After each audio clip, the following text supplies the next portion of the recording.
hindi daw sila aalis hanggat hindi bumababa si PBBM. Siyempre, para hindi makasuhan si Marco Arleta, si Defensor. Di ba? So, ano naman kinalaman ni PBBM sa kaso ng gunggong na si Marco Beta na yung mga ebidensya galing sa bibig niya? Ano kinalaman ni PBBM dyan?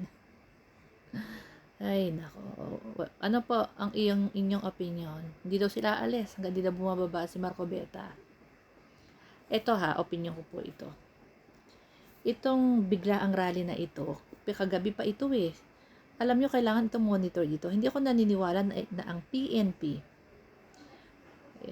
PNP na wala silang nababalitaan na may mga ganitong rally. Unang-una, nag-apply ng permit. So, hindi pinagbigyan yung permit. Pero ayan, nakapasok pa rin. Nabigla ang MMDA. 'Di ba? Dapat nakamonitor, 'di ba?